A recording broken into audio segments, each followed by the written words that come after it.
Mr. Muhammad, can you hear me? Yes, sir. Loud and clear. Excellent.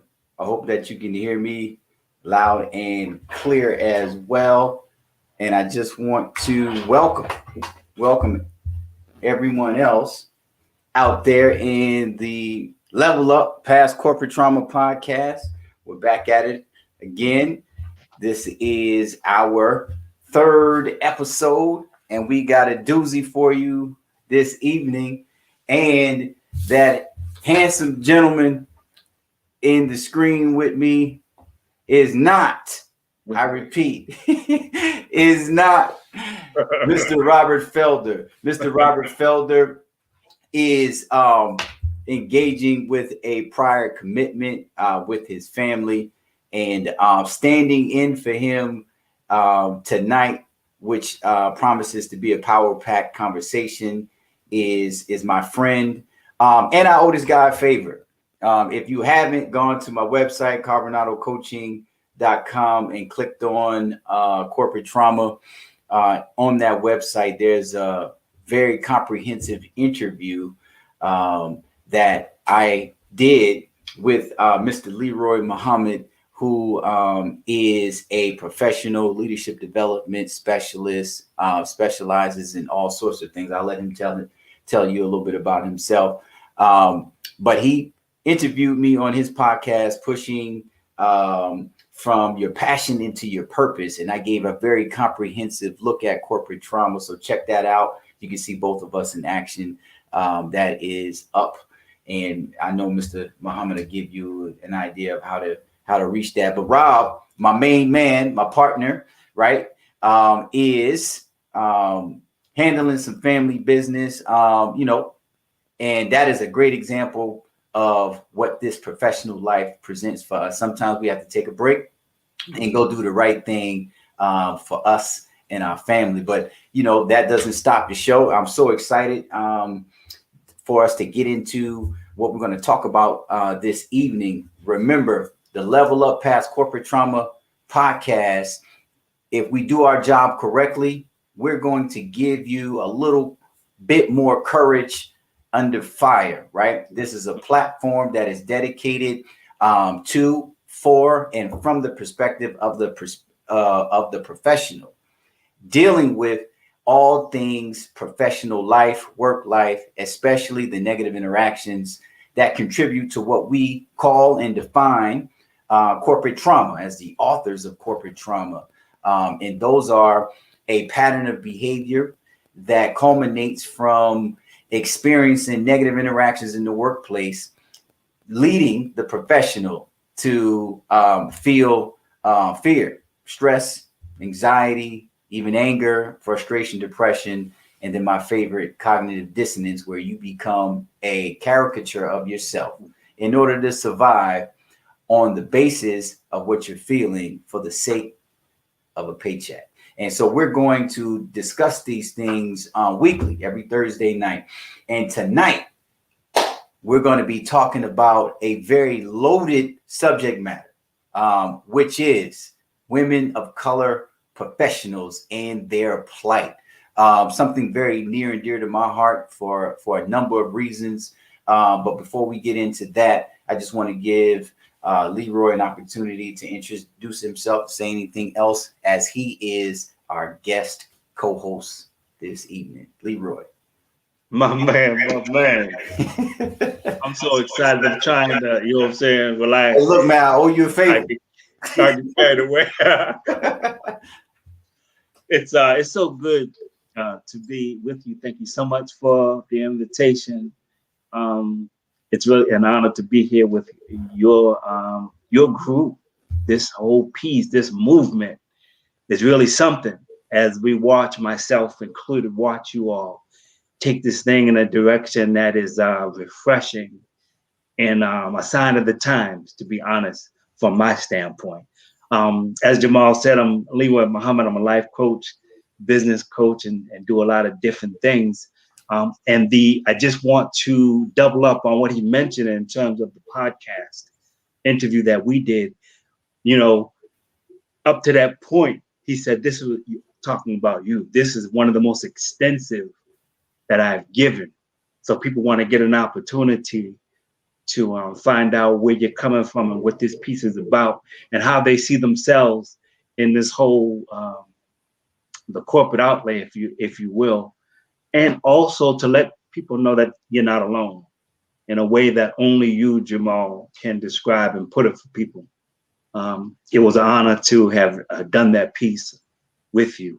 But the Turn Your Passion into Podcast is something that we came up with. We also have a newsletter, but the podcast that you can plug in is the Turn Your Passion into Profits podcast.com. Yes. Well, thank you so much for allowing me to allow you to give yourself a shameless plug. That's what this is all about, right? So, and we'll give the mic back over to Leroy before the evening is over, so you can learn how to get in contact with him. He is very good at what he does. I have benefited from his expertise personally.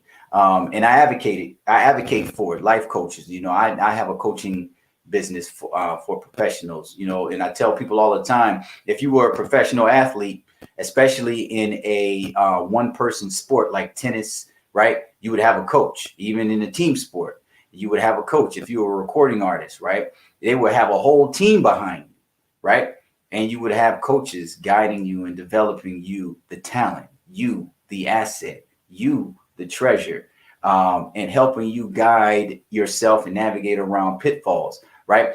But there are more professionals in everyday fields of endeavor than there are athletes and recording artists.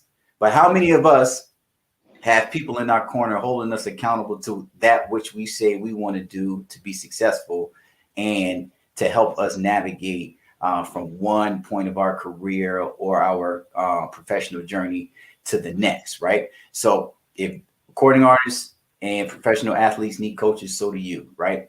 And I want to make this very clear, especially it's key to the conversation tonight, the difference between professionals and employees. I've said this before, right? See, there's nothing wrong with being an employee, right? That's where a lot of us start, but you're really exchanging time for money, right? And you have a set amount of hours, right, to get something done at the end of the day, a positive result in reflection to whatever job you may have. But a professional is compensated on their value, regardless if they spend 40 hours a week or if they spend 15 minutes a week, right? And women of color in particular, Leroy, have had a incredible impact on my career. I have been very successful in a lot of points in my career, and I've been not so successful in other parts of my career. But some of the most integral gatekeepers to my development as a professional have been women of color, Black women in particular, right? And what I have learned since getting into this side of the business and this side of being a professional and helping people along their journey is that women of color statistically are the most educated. And then vicariously or indirectly because of that, the most qualified in a lot of circumstances, right? They are the most dependable and reliable segment of our workforce.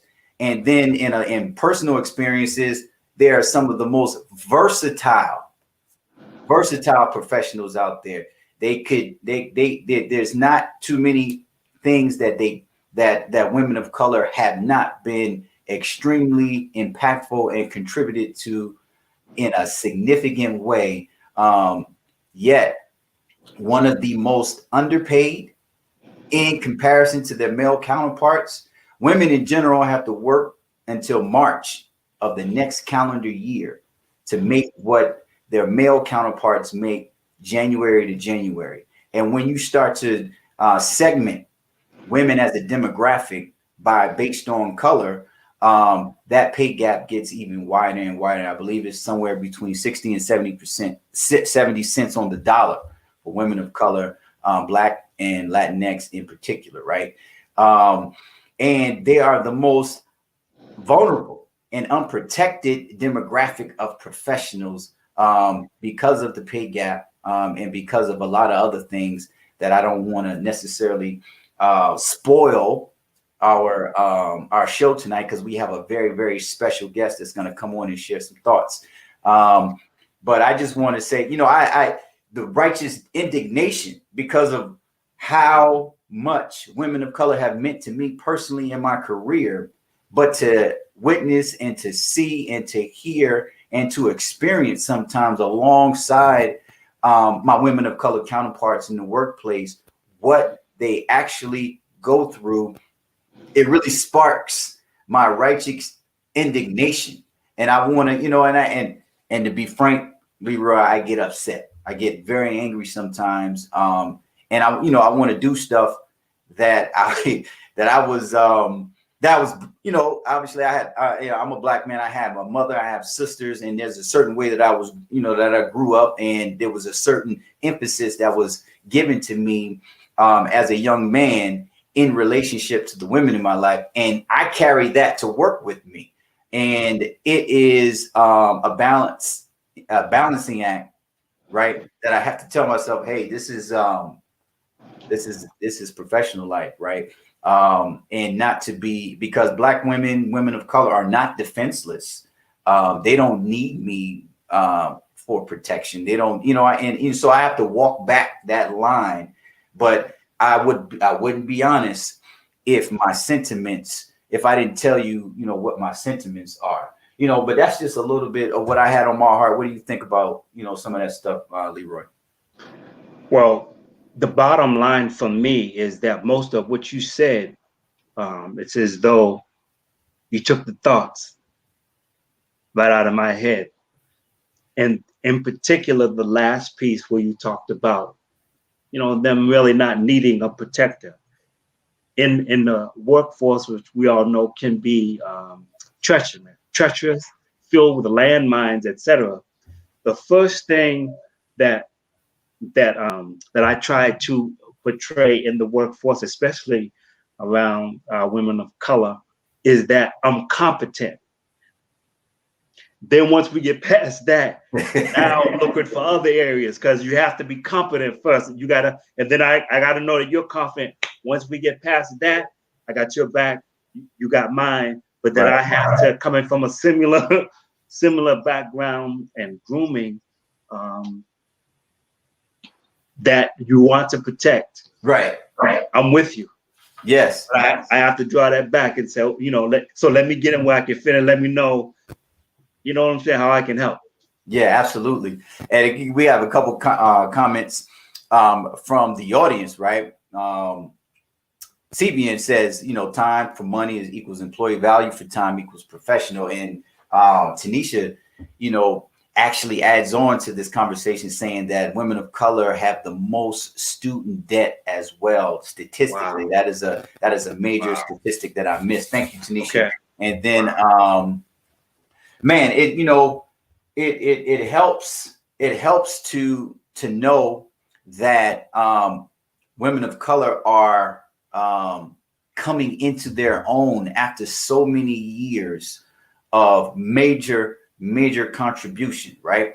As we see the development in a lot of organizations providing a diversity, equity, and inclusion initiative in offices in their firms and whatnot, you see women of color taking leadership positions in this realm recently, in a very significant way.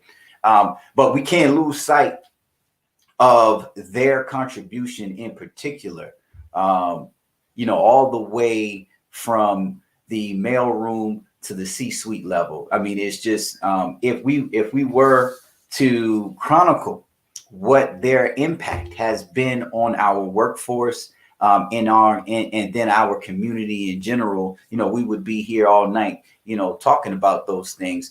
But as of recently, 2021, and it's almost like as you kind of look at what's going on in current affairs, recent news, it's almost like you take one step forward and 10 steps back. And I've been reminded that, man, even though there's a divine rise in the feminine, there's so many unresolved things that we have to, you know, kind of resolve in the professional sector, both private, public, for-profit, non-profit, education. There's so many things that have been left unsaid, and I can't say it enough of the impact that women of color in particular have had on my career personally. What do you think? Same. You know, whether they're leading from the front or pushing someone else out of the limelight. Yeah, I think you mentioned a minute ago being multifaceted. That's exactly how I would categorize it. Right. Absolutely. Just able to do a myriad of things. And underrated as teachers and trainers and developers, and being able to speak and communicate in different ways in order to derive positive results in everybody. You know, my experience with women of color in the workplace, they're not, and I don't want to objectify or talk like this is a myth, like women of color as a demographic, as this mythical anomaly, right? But I have to give credit where credit is due. It's not what you see, what you get. My experience is that there's so much of a deeper reservoir of value because of just their awesomeness. Black girl magic, right? Yeah, and we could you know, step on some cliches here, but it's just an incredible experience for me personally. And you know, I definitely want to give credit where credit is due. But Leroy, the fact remains is we are unqualified to really dive deep into this experience, right? Because obviously I don't identify as a woman of color, right? So, there's only, you know, I'm limited in that way, and I definitely don't want the audience or this podcast to arrogate as if we know based on what we see. So tonight we brought on a guest. So I hope everybody's ready for our guest. So I'm gonna bring her into the studio live. Hi there, Heidi. Hold on. Okay. Can you hear me? We can hear you. Absolutely. You can hear me? Yes. Okay, I can't hear you. Wow. Take out your earphones. How about now? All right, let's see. I still can't hear you. You may have to enable the microphone feature on your device. Yeah, I cannot hear you. You can hear me, but I can't hear you. Strange. Yeah, absolutely. We can definitely hear you.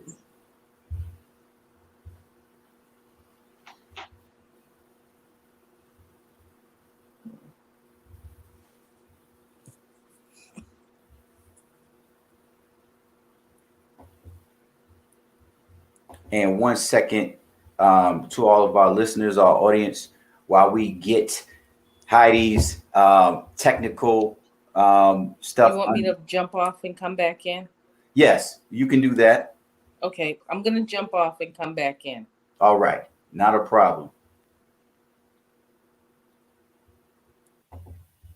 There you have it.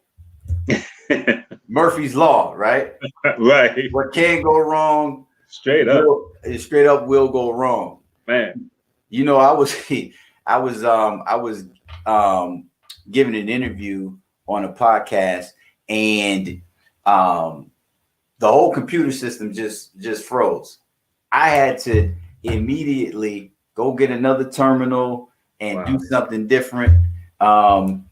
It was an incredible experience and the audience could see sweat beads and all kind of stuff. Heidi, can you hear us? I can hear you. All right. Yay, Heidi. Hey, listen, I wasn't worried. Because if anybody was going to work it out, right, it was going to be you this evening. So no worries. I would like to introduce you to our audience, everybody. This is Heidi Lewis Ivy, comes highly recommended from a network that I belong to speak with us this evening about the plight of women of color in the workplace. Heidi is a businesswoman and professional in every sense of the word. She has decades of financial and finance, in particular, experience, international as well as domestic. Heidi is holding it down in the number of areas and arenas. She is also a consultant, and she is has blessed us tonight, to be here to help us carry this conversation. So Heidi, before we start asking you any questions, please introduce yourself any further than I may have, and tell us a little bit about yourself. Hey, and how you doing now that you can hear us? Hey, good evening, everybody. Thank you again for having me on here. Like you said, I've got decades of experience in finance, both international and domestic.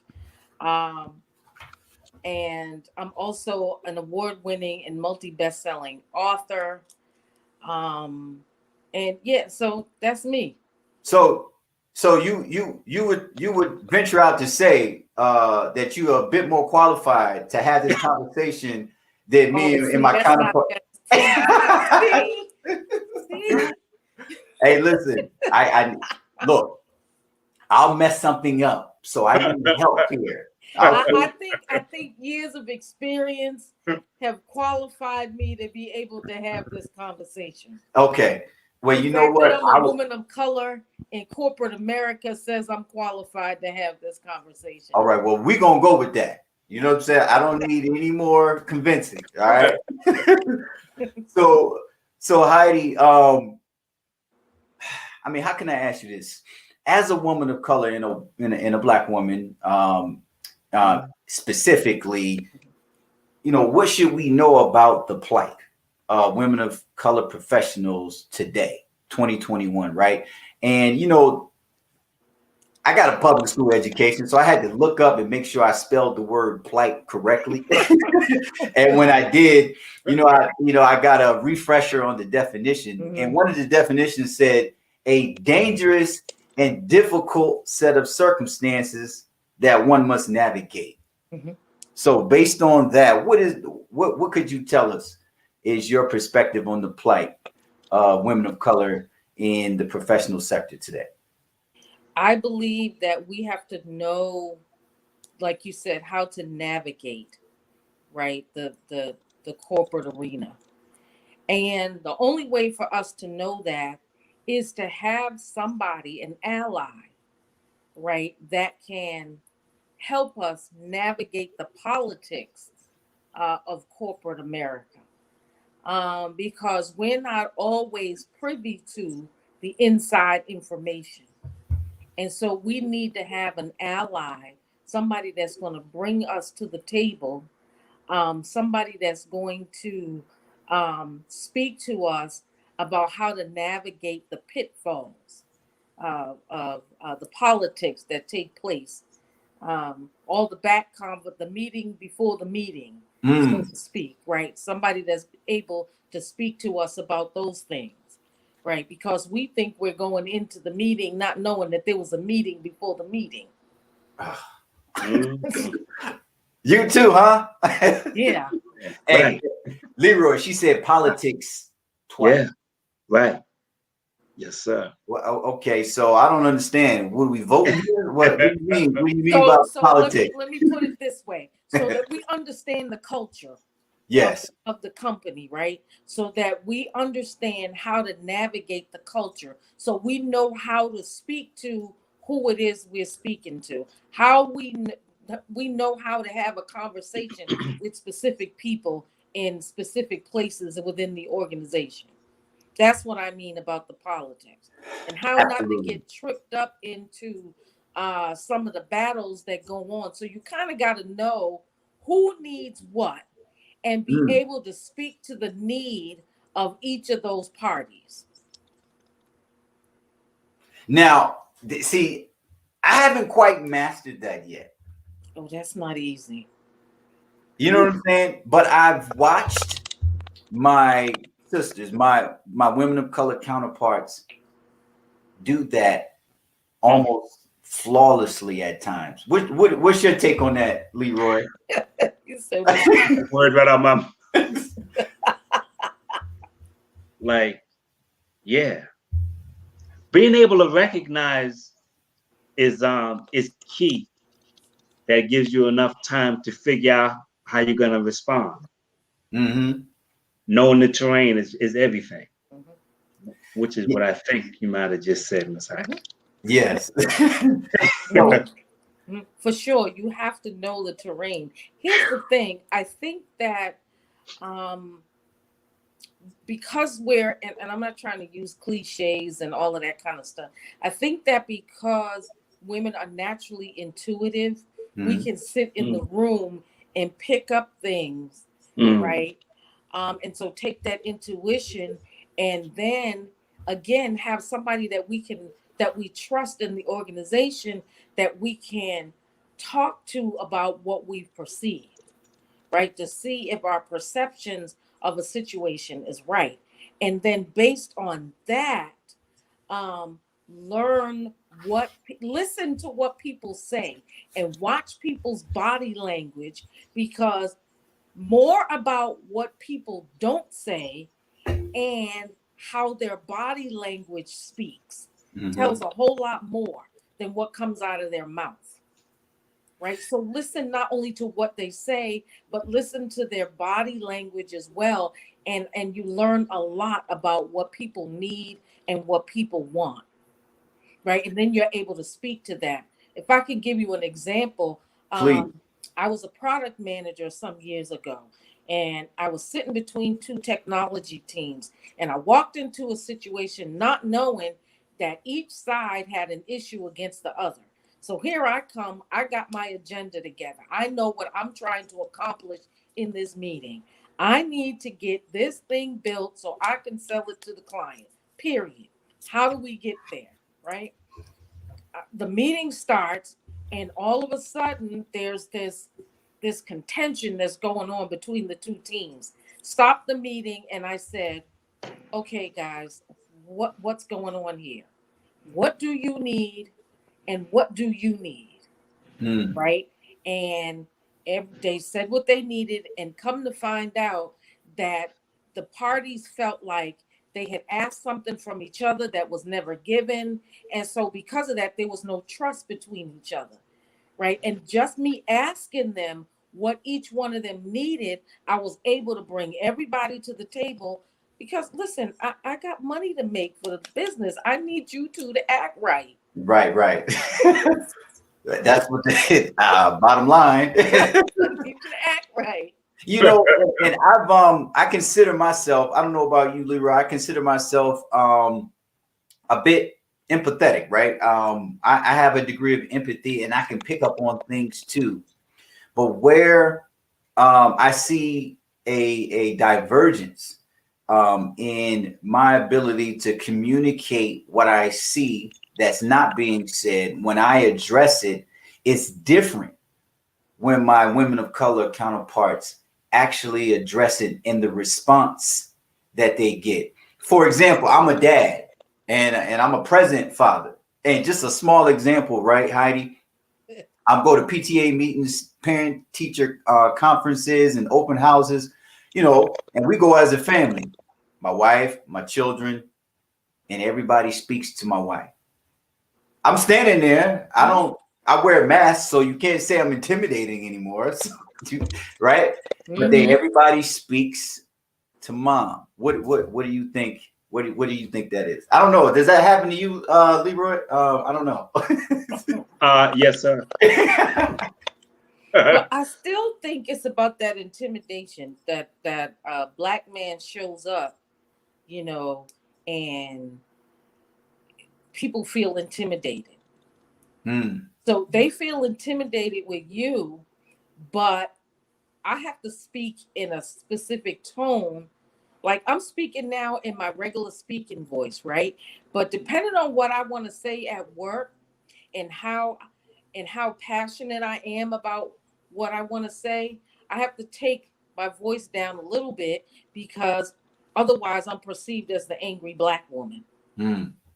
I've even had somebody in the last year or two tell everybody she knew that I was hard to deal with. The thing is, people that knew her and knew me didn't believe her. Right. So that angry black woman, we can't be passionate about something because we get labeled the angry black woman. And I got to speak in a specific tone so that you're not intimidated by the way I speak. Right. Yeah, I've witnessed anger be used as a trope to kind of neutralize us in the workplace. And when I was developing the content corporate trauma, I identified anger as a part of the continuum of symptoms leading up to, feeling the way that corporate trauma describes a professional's work experience. And I had to ask myself, it's okay to be angry if something makes you mad. Right. It's the perception of, right, what comes after the anger, and which that is a perfect segue. Your last statement is a perfect segue. I've been dying to ask you this question. So I would love for you to give me personally and us and our audience your perspective and opinion on some of the stuff that we've seen in the news and current events pertaining specifically to women of color. For example, the Maria Taylor, Rachel Nichols controversy with ESPN and the NBA Finals coverage. And then we have celebrity personalities like Ebony K. Williams, cast member of The Real Housewives of New York, really talking about divorcing herself from being connected to white fragility and other people's discomfort so that she can advocate for what it is that she has to get as a professional, as a lawyer, as a public figure. And then you have the enormity of the examples behind Simone Biles, the United States Olympic team gymnast, and Naomi Osaka, both of them Olympians, but Naomi Osaka more recently pulling out of the US Open and Simone Biles withdrawing from the Olympics. These are very significant statements and incidents that are happening, and it's not happening in the vacuum. It seems, it's like hot coals in the fire and things are starting to heat up, but what's your take on that? So let me start with Simone Biles because kudos to her, right? Because if she needs to take care of herself, her mental state, then kudos to her, right? People need to get up off of that young woman because she has a right to take care of herself. We love her. We love her accomplishments. We're proud of her. But we're not, all we see is what we see. We don't know what's in her heart. We don't know the kind of pressure that she's under. Right. I mean, the woman's a goat, all right? She just is. Right. Yes. And to be able to wear that, right? The amount of pressure that comes with that. Right. I can't even imagine what that's like, right? Take Naomi Osaka. She doesn't owe the media anything. She owes them nothing, right? Part of the, the celebrity of it and all of that is, to have these interviews. But they don't owe us anything, right? We see them on the world stage for the athletes and their greatness, but they don't owe us anything. We don't go home with them. We don't know their situation. We have no idea of the pressure. And so for those young women to take that kind of stand, hats off to them. I'm proud of them. Right. Right. Yes. There's something that went around on Facebook, and I put it on my page twice in the last couple of weeks. Right. It says, if standing up for myself means burning the bridge, I got matches. We ride at dawn. I'm gonna have to put that on the t-shirt. Like I'm that. riding.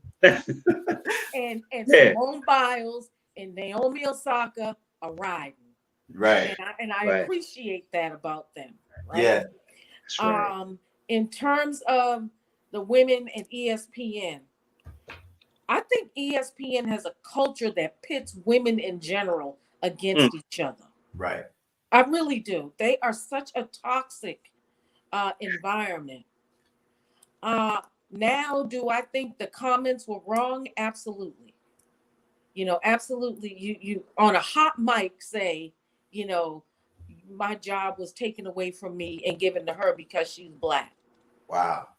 The sister is just as qualified, right? She's just as qualified. And then the guy, I guess he's associated with LeBron James, helped him set up some foundation. My question is, so LeBron James, you still in relationship with this guy? Because to me, he should have corrected her, and he didn't. Good right? point. Because the conversation went on to with Black Lives and George Floyd. I got nothing. Right. So the conversation was just completely out of bounds. Right. Right. And then to apologize afterwards. Me and my mom were just talking about this the other day.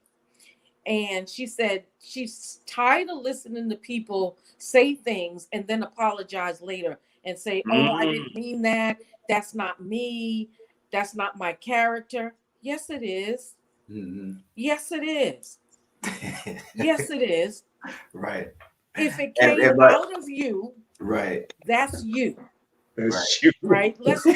Can we just, I would have more appreciation if people just owned it. Right. And stop with the false humility and the apologies that are so insincere. You meant that. Right. My wife tells me, hey, the best apology is changed behavior. Right. So if your behavior hasn't changed, then why are you apologizing? Right. She said exactly what she meant. And that's okay. And it's so see, that's right. Thing. And it's all right. You said that. It's all right. But don't make it worse by apologizing for something that you meant. Because if you didn't mean it, that wouldn't have come out of you. Right. And it begs a conversation that needs to happen, especially if the crowd is galvanizing energy around being against what you said. Now you have an opportunity to broaden your perspective and learn something, even if that's what you meant. So I definitely agree with that. But go on. I'm sorry, I don't want to cut you off. And so the young lady is qualified. I'm a huge sports fan, right? Yes, huge. She's more than qualified for the role. More than qualified. And kudos to her because she bounced from ESPN. Pewing. Bye. Right. I'm out.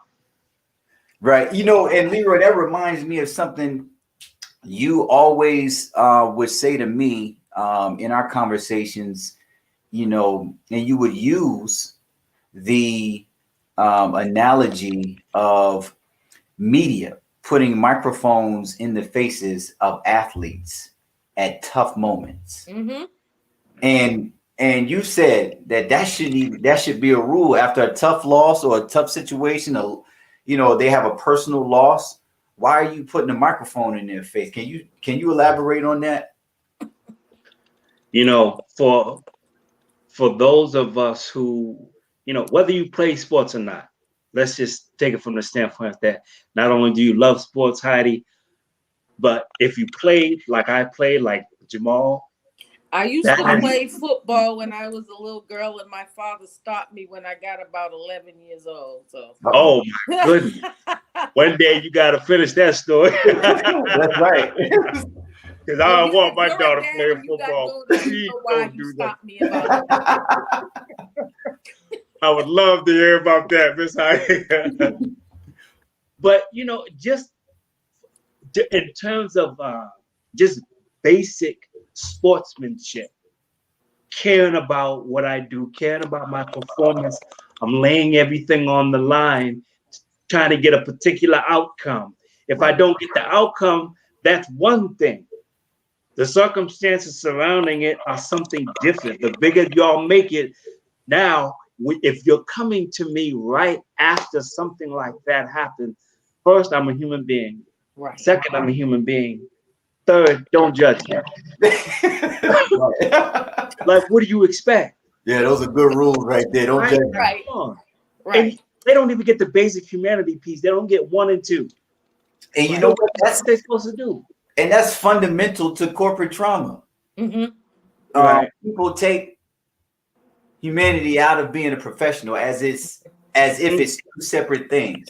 No, I love using sports as an analogy, so I'm going to further that line. You know, sports is emotional. Mm-hmm. You know, and I may not be as objective and rational in the moment. And then you're going to hold that against me as if it's a point of development that I can't grow past when it's only a moment. And that's the kind of conditioning that we get going into the corporate industrial complex. You know, some of the worst advice I was ever given was leave your problems at the door. Well, I may have to stay at the door because that's not possible. Right. You know what I mean? I tried. You know what I mean? You know, I really did try. People that I respected and looked up to said that to me, but it's just not possible. And Heidi, that speaks to your point. It's the humanity of it all. You know, corporate just means a collection of individuals that are legally recognized as one entity, but it doesn't make those individuals any less human. Right. And it has to be, you know, this is what this platform is about, is to bring light back to the humanity that people bring to creating a livelihood for themselves. You bring up a point because in the last couple of weeks, I helped a line of business curate an event around, we've been talking about bring your authentic self to work, you know, for how many years now.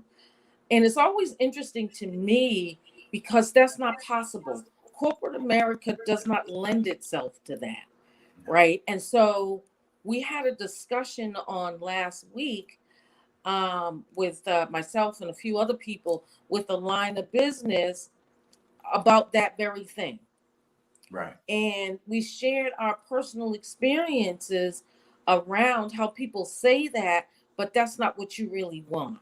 And the proof is when California has to pass a law so that I can wear my hair like this.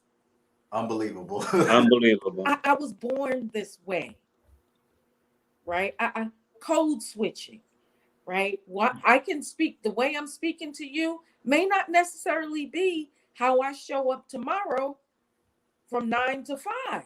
That's right? correct. Right. But That's my correct. hair is this because I made a decision that number one, I was born this way. Number two, I was born this way. And number three, perms are damaging and they're expensive. And oh, by the way, I was born this way. Yes. And that's the way women of color start. Like that's where you start. People don't have and you know, and it's becoming a bit more clearer to me through your articulation, Heidi. That's your experience. That's where you begin at. I have to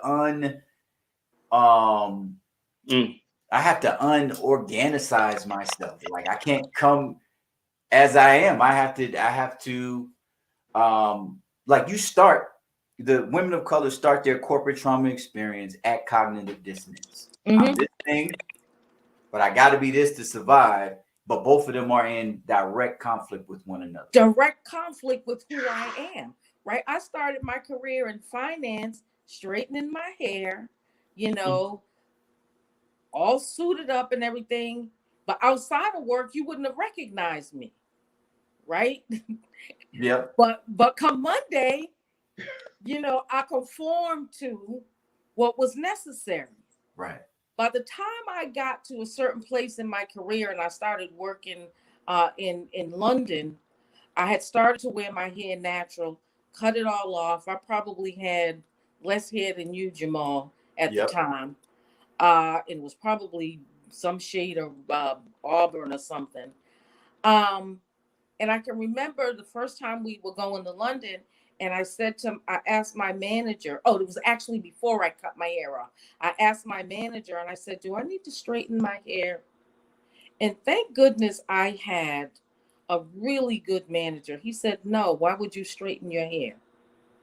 And I said, I'm just asking because I don't know, you know, culture and anything like that. And I want to be able to, you know, fit in so that I can, you know, speak to the client and go and enter into the rooms that I need to be into. And he said, again, why would you straighten your hair? Right. So we're friends to this day. That's beautiful. Right. So I'm thankful for having a manager like that. That's dope. Yeah. I said something to you yesterday that I want to bring up right now. Okay. Go ahead. I said this to you yesterday. That some of the greatest biases and experiences of racism in my career have not come from men. It's come from other women. Wow. And for me, it was extremely hurtful because I would figure whether black or white, we have some understanding, right? But women would make appointments with me. My name is on the door. My name is on the door. Wow. One behind the desk comes in. Him, me. Again, same manager. You need to be talking to her. She runs the business. I'm here to learn just like you. So all of that kind of stuff that we have to deal with and navigate in corporate America. We have to do better as women. Yes. Wow. And see, I can't speak to that. I can't speak to that. That's an incredible, to me, that's a incredible experience to have to contend with. I mean, Leroy, our experience is not any less intense, you know, but that type of conversation that you just have to have, it's just very, very interesting. And you know, I'm just blown away by that, because I can almost feel your sincerity, and you know, I can reach out and grab your sincerity with respect to that level of scrutiny and experience, and it is just it makes me cringe to think how many other women of color have similar career experience, not just moments. Right, anybody can have a bad day, right? But we're talking about a full career trajectory. And so, Heidi, we would like to give you the opportunity, you know, at this time, with your experience and your passion and everything that you've given to us this evening, you know, with our final question, is to give you the opportunity to advise any women of color, professionals out there that might be listening and that will listen to this. What advice could you give them, anyone that's trying to find their lane in 2021 and beyond? What would you advise them? I would most certainly advise women of color to find an ally, You need somebody that's going to, you need a mentor and you need a sponsor. The mentor is going to teach you and explain culture to you, right? A sponsor is going to speak your name in rooms that you're not in, right? So you need both, right? It's unfortunate what I'm saying now. I had to learn. There was nobody there at the time, right? So I had to learn. Mm. You don't have women of color now don't have to learn this on their own, right? We have to create our own networks, right? So that we're there for each other, so that we're a place of safety for each other. When another woman of color in the workplace is dealing with a situation, we need to be able to rally around her and provide a safe place for her. Right. Right. We can't be, we gotta pull each other up. Right. And definitely, again, I will say, and the mentor doesn't have to be another woman. They don't even have to be a person of color. Right. But find somebody that you trust. Most people, if you ask them to mentor you, they're more than willing to do it. Absolutely. Right. Okay. So That's correct. that's the advice. That's the advice I would give. So a mentor, You need a and mentor a sponsor, and you need a sponsor, because they're and two most different importantly, people. a mentor is not a sponsor. A mentor is not a sponsor. Gotcha. That mentor is, like I said, is going to be the one that helps you navigate the choppy waters, so to speak, of corporate America. That mentor is going to be the one that gives you advice on how to speak to your manager about a raise and all of that kind of stuff, right? Teach you corporate culture. But that sponsor, that person is going to speak your name in rooms that you're not in. Beautiful. Right? They're going to teach you, they're going to present you to leadership in the organization that you would not ordinarily have access to. Right? So I'm also going to shout out somebody's book. I think every woman of color needs to read Minda Harts' book. Yeah, we need to read that. Absolutely. Oh God, I just lost the title of it, and I've read it 3 times. That's a hot one. No, don't worry, we got your back. Watch me. That's so terrible. Because her book is actually an answer to Sheryl Sandberg's. Oh, it's called The Memo. The Memo. Yep. What women of color Available need on to Amazon. know to secure their seat at the table. Yes. You need to read that. We need to read that. So, and I also said something to you last night that, and I'm not trying to get anybody to buy my book. I'm just kind of saying that. No, we hold on.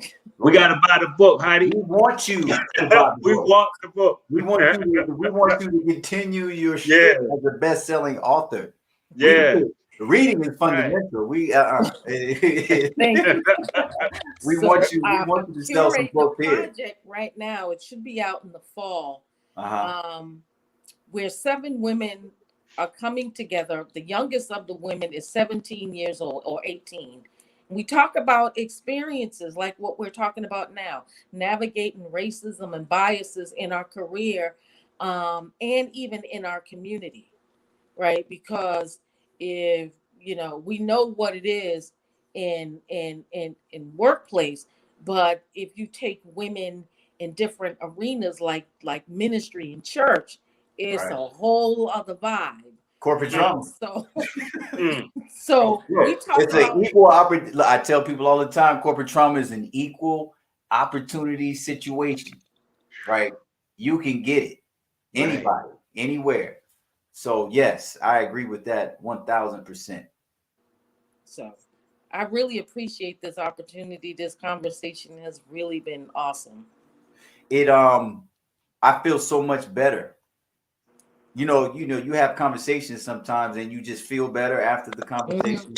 I truly respect your position as a woman of color, but I actually thoroughly enjoyed hearing it and seeing it. And this is the type of energy that we need to see more of, and people being unapologetic about who they are and their experiences, because what I've learned pushing the corporate trauma concept is that people actually think they're by themselves, and and you're not. You're not. With your experiences, there are other people out, but those that benefit from your corporate trauma are to um, looking to capitalize on the fact that you're not going to get it, that there are other people out there, and that you would actually even step forward and share your experiences in a collective manner. And this is what this podcast is all about, right? Corporate trauma is acknowledging something that is very wrong in the corporate industrial complex. But this podcast is about embracing it and acknowledging it so that we can level up from it. And Heidi, we just leveled up. So what's the title of your book that's coming out in the fall? The title of the book, I'm going to say it now because I just got the copyright in the mail from the Library of Congress the other day. It's called Black Girl Cry, What Black Women Need to Know to Amplify Their Voices. Wow. Nice. Black Girl Cry, What Black Women Need to Know to amplify their voices. Beautiful. Well, thank you so much. And I say this. And this is the first time I've released the title of it, so you just got an exclusive. Okay. All right. Yeah. Hey, look, Leroy. See, come on, take man. That. Look. You were so smooth about her delivery. Hey, look, I may need to go on the edge of my seat. And tell everybody where you're from, if you feel comfortable, so that they know if they're in your area that you're close. In proximity, and then also how to get in contact with you if they're not. I live right here in Boston. There we go. I'm right here in Boston.